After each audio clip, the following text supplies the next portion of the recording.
Welcome to our video interview series on advancing higher education in India. I'm Tarannum Manjul from BW Businessworld. This is a series where we will be discussing the future of higher education and its evolving landscape. Today, we have the privilege of speaking with our esteemed guest, Father Antony R. Uvari, SJ VC Exim University Bhubaneswar, and Dallas Krishnan, MD Coursera, who will provide valuable insights on various aspects of education and its intersection with industry needs.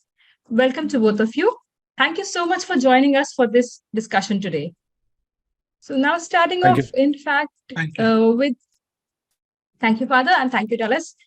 Starting off with Father Anthony, Father, do you think the integration of technology in education has transformed the skills landscape for students?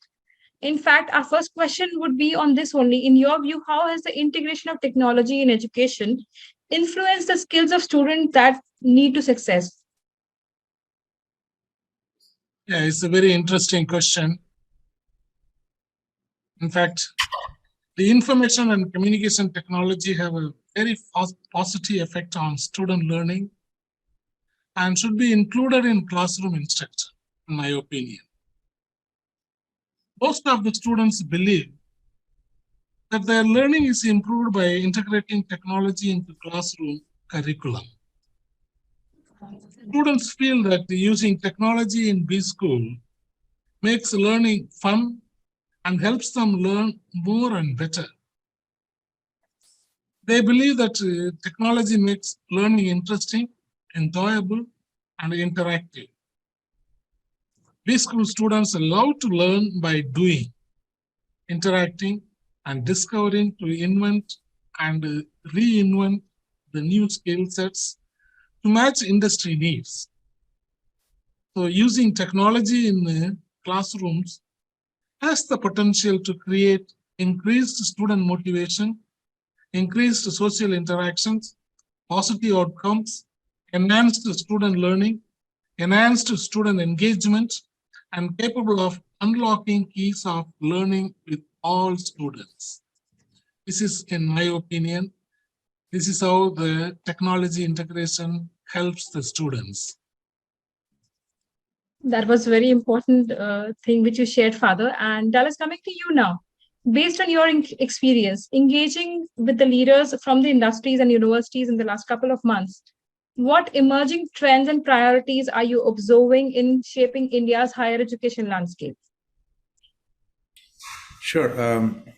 I'll probably take a quick stab at it, but probably this is the best question to ask Father Tony, because as an educationist, he's probably far more experienced and capable of answering this. But I'll add a few perspectives based on the experience that I had. In our interactions with, when we engage with a lot of universities, and incidentally, Coursera's background comes from the university ecosystem.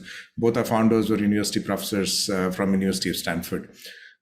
So fundamentally, there's a lot of university thinking that is enhanced into the corporate side of the business that we run here. So one of the most important things that when we talk to customers and when we interact with them, is first thing we say that is the improving the academic excellence, right? So there is constant endeavor in most companies, most universities, to find new ways for academic excellence.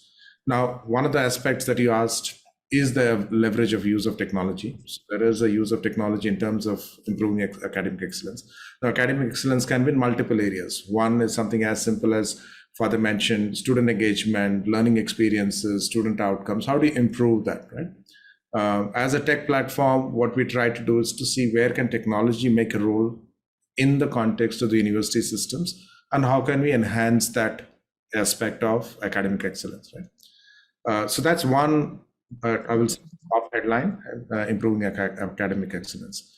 The second part, which typically is the student mindset, a large percentage of students, close to 65 to 75% of the students, come into university ecosystems seeking, especially in the higher education sector, seeking out jobs, right? So the student employability and placements become a second outcome that a lot of the universities talk to us about. How do you improve that, right?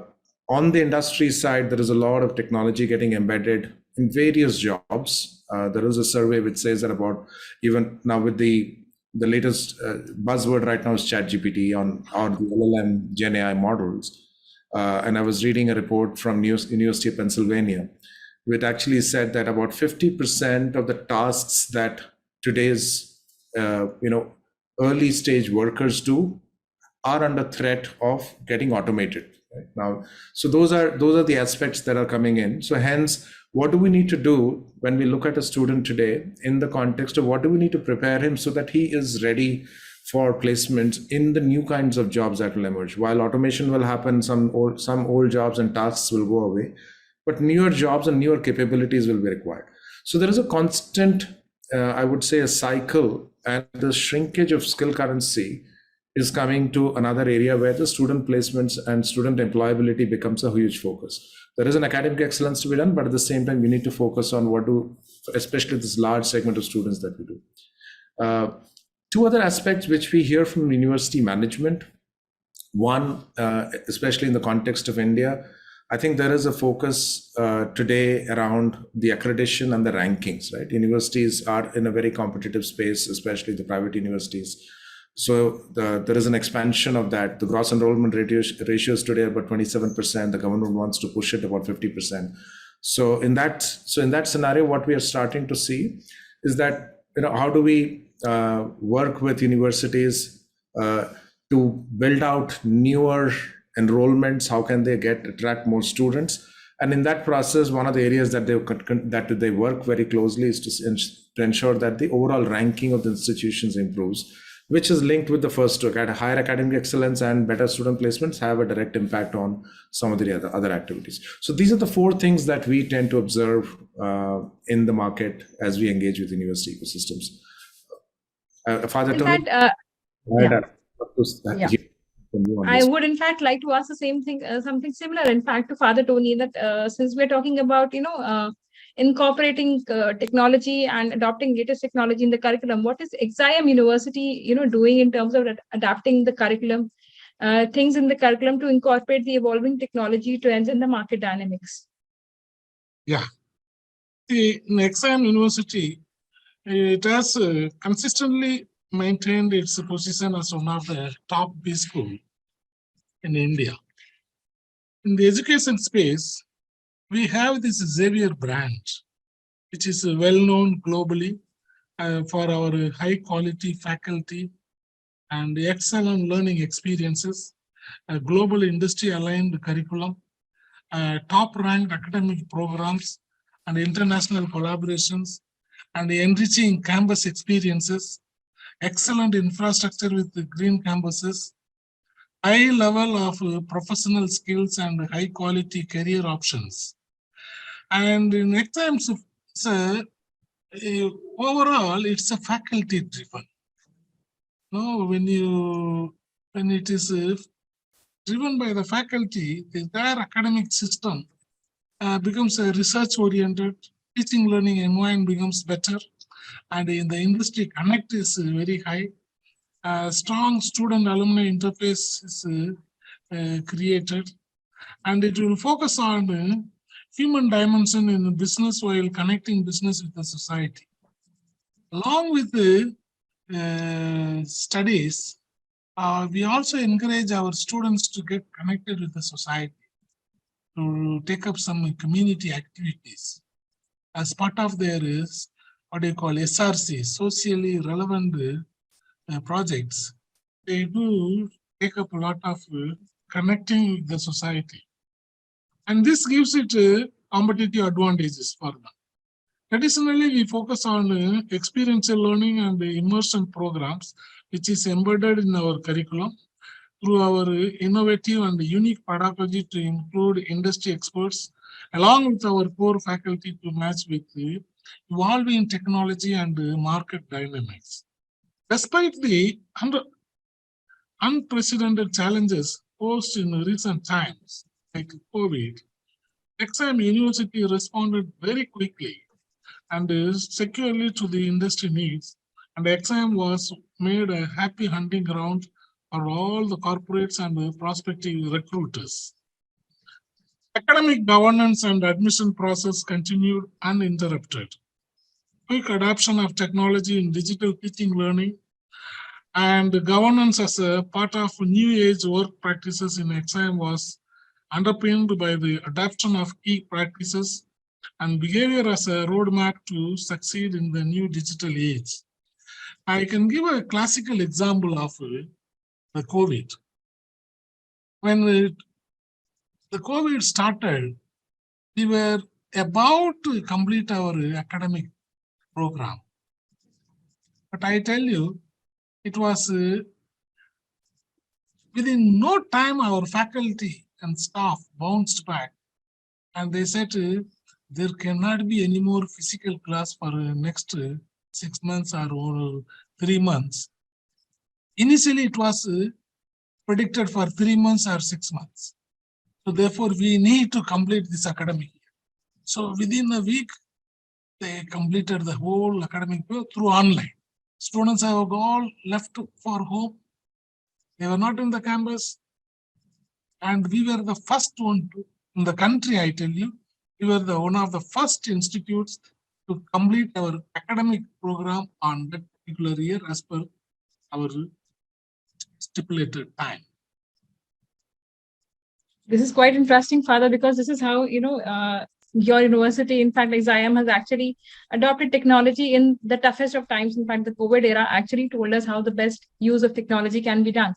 Coming to Dallas now, Dallas Coursera recently announced ChatGPT powered tools that aim to improve the interactive learning and teaching effectiveness. In fact, could you just provide us with an overview of these developments and explain how they are expected to reshape India's education landscape in the coming years? Sure. Maybe before I get into the specificity of what we are doing, but I just wanted to put across that generative AI is one of those technologies which probably has a huge potential, especially in the context of the education sector. Right? Like every technology, it will have a set of pluses. It will also need to be used in certain areas with caution. Right? So that's the power of technology. Broadly, when we think of Gen AI, LLM-based technologies, we say there are two broad areas where we would potentially see impact.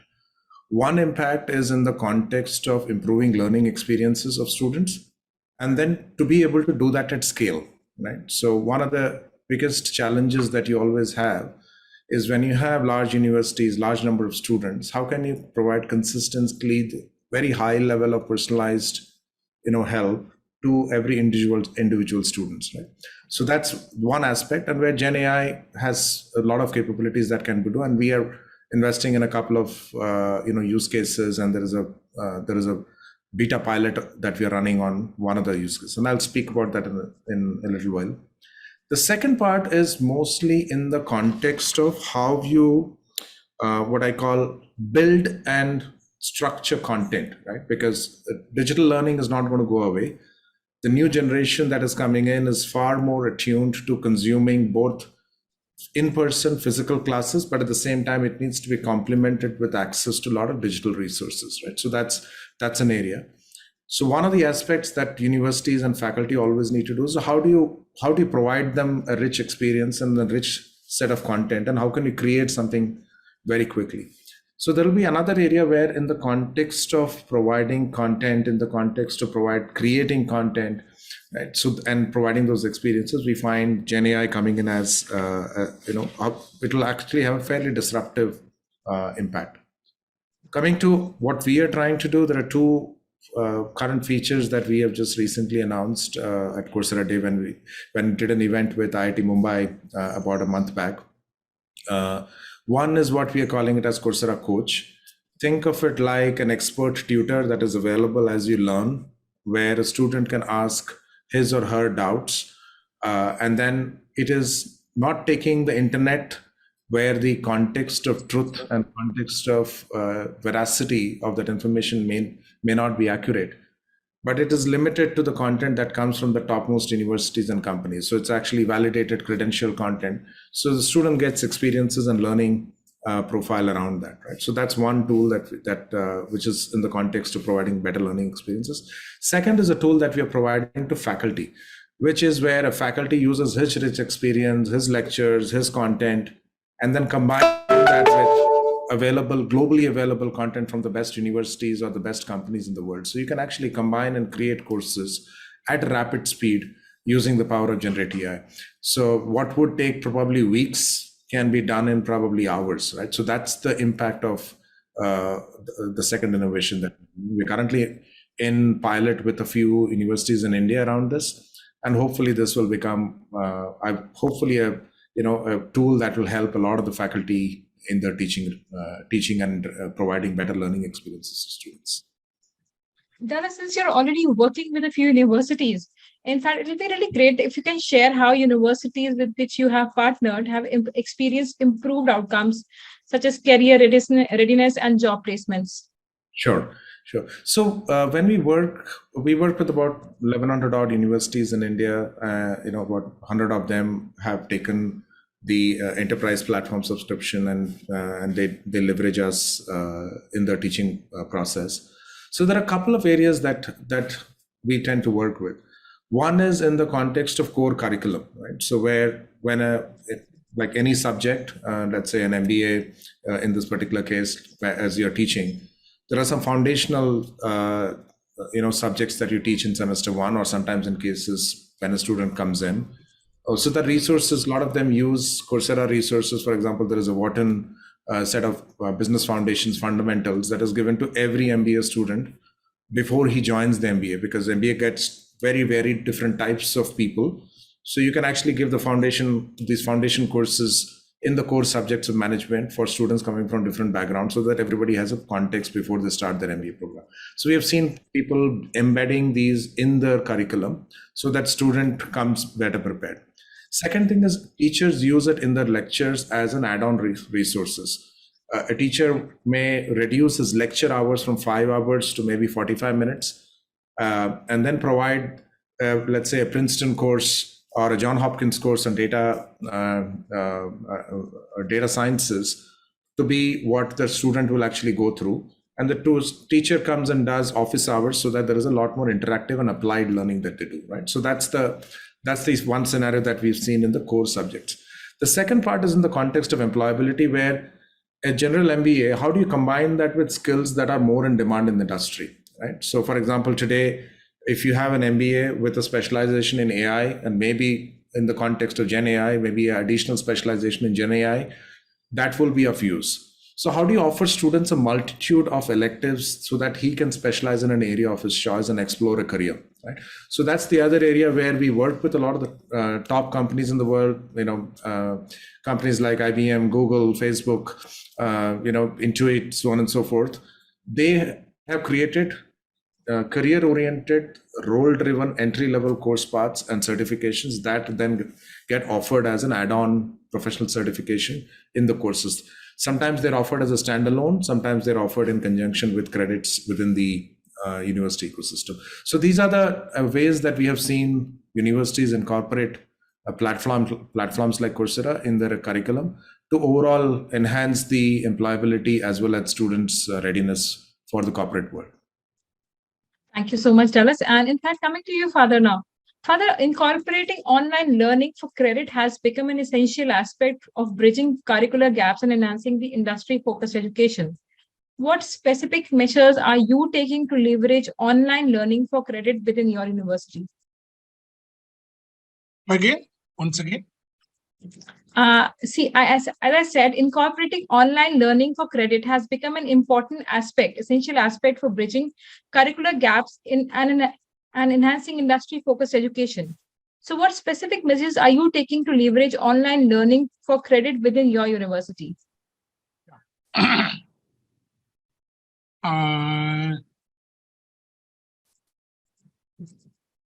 The online learning, the credits are transferred. We incorporate that one in our transcript, students' transcript. And today, this digital form of learning has become a kind of need of the hour. A student can pick up from any part of the world any courses, like Coursera. Coursera offers a bouquet of courses.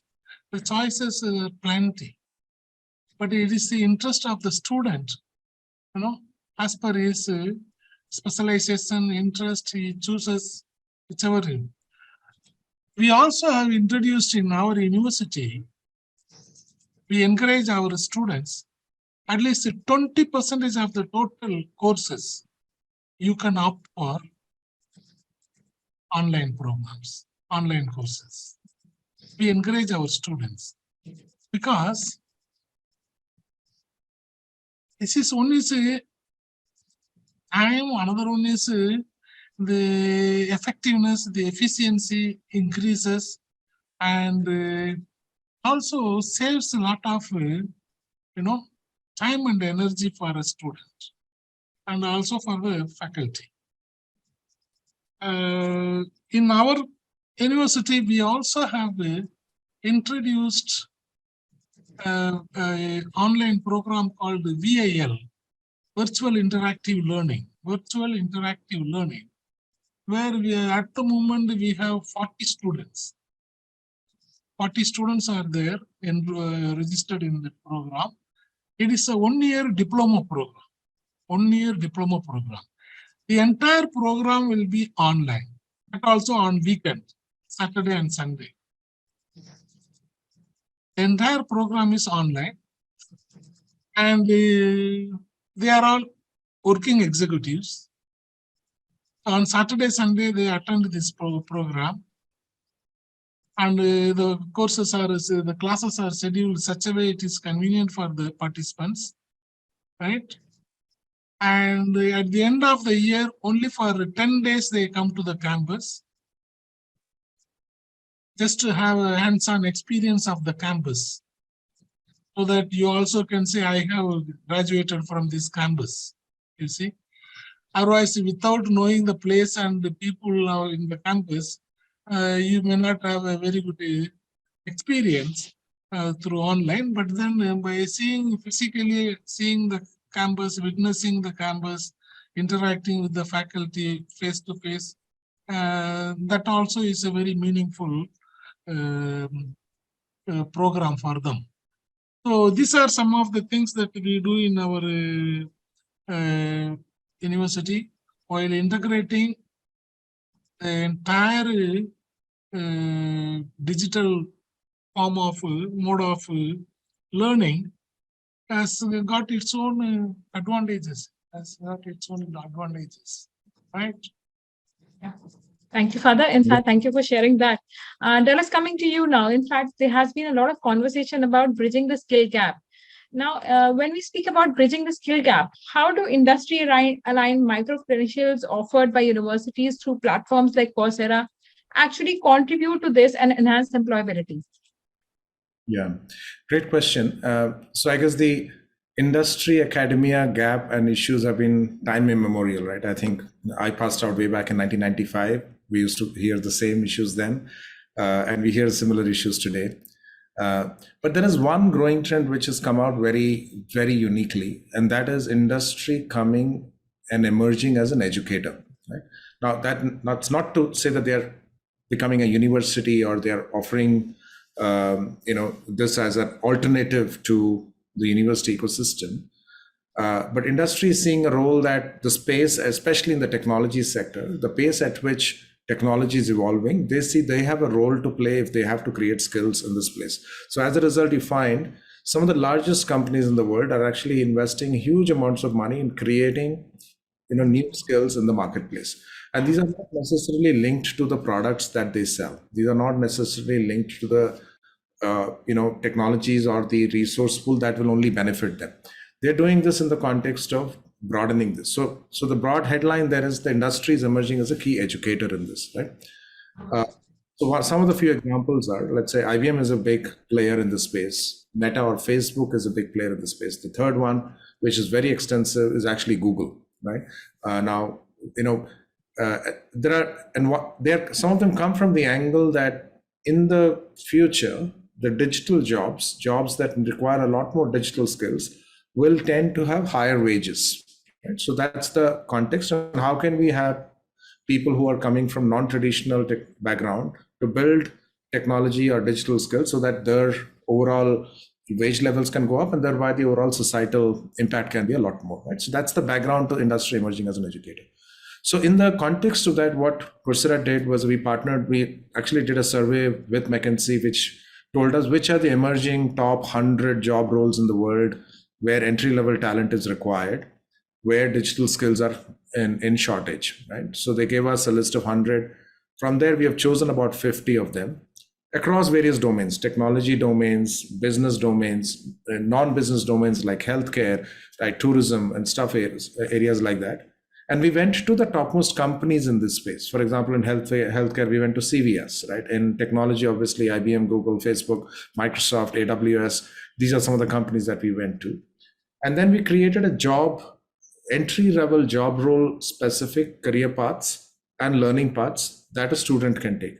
So in addition to and the way we do this is offered as a career academy to the students. The student, while they are doing their final year engineering or final year any other subject that they are in the final years of a curriculum, whether it is a 2-year curriculum in an MBA or a 1-year curriculum in a executive MBA, they in the final stages they would like to know what are the career options to explore.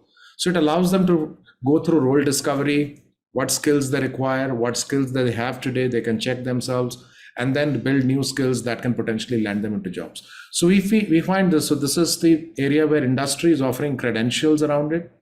So you actually get a Google certificate for an IT support job.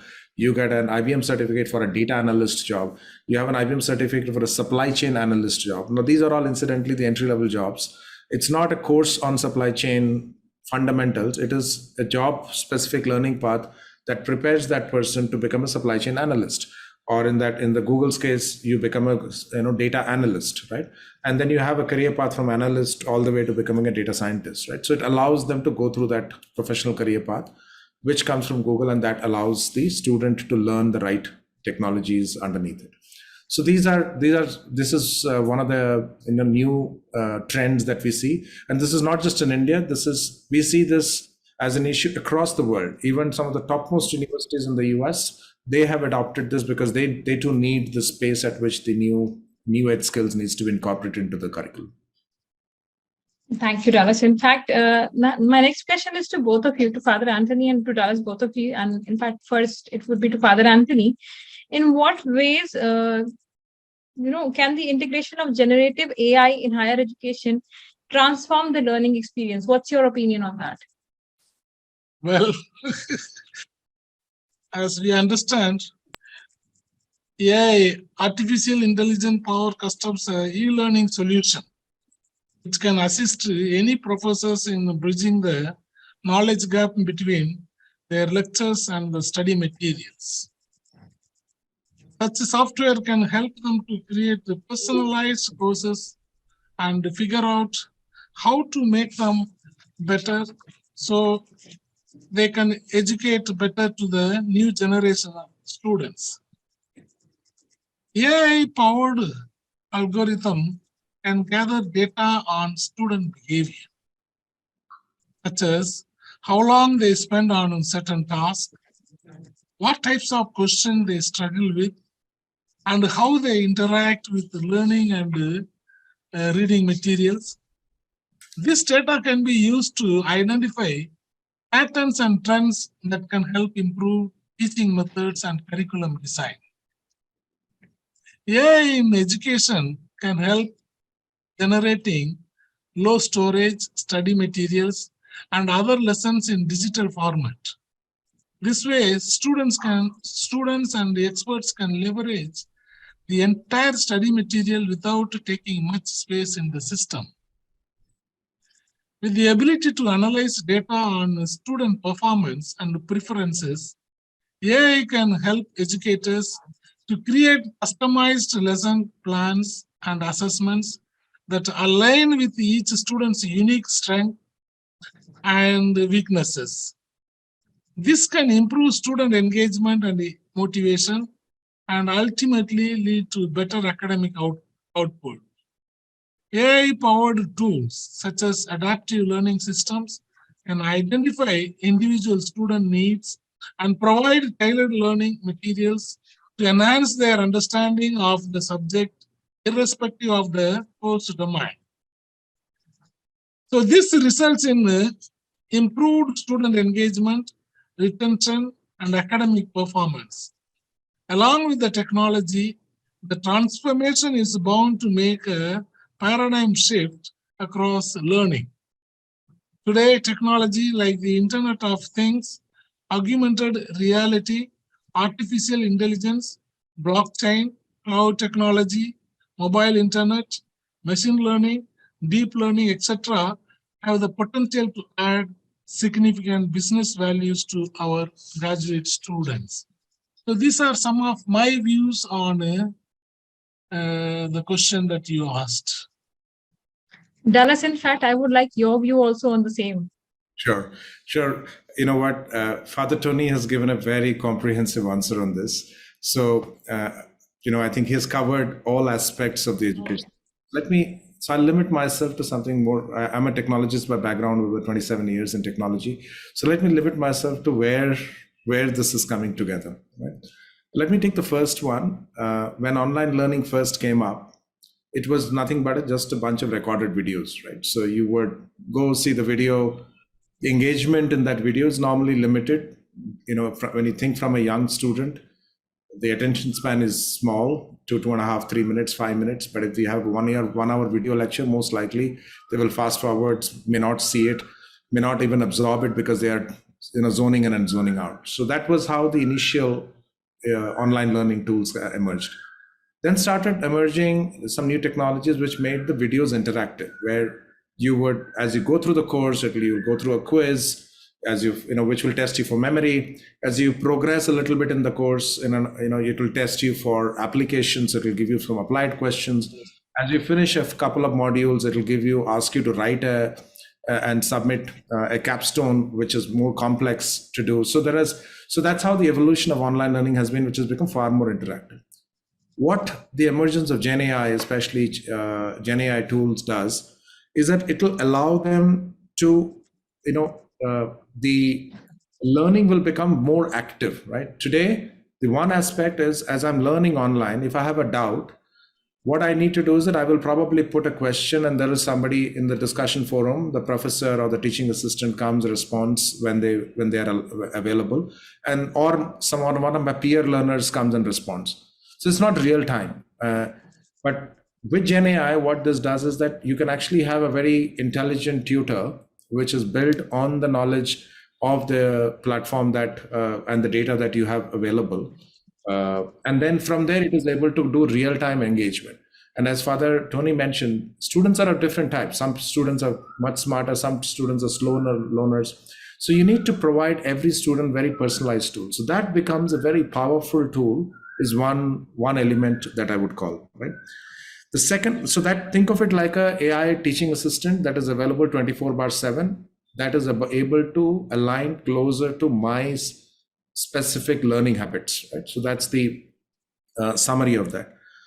Second one is, in teaching, one of the aspects that we need to always think through is, a chat GPT type of system is a maximalist help type of a Gen AI tool, right? If you tell them, oh, I want this, it will write the whole thing and give it to them.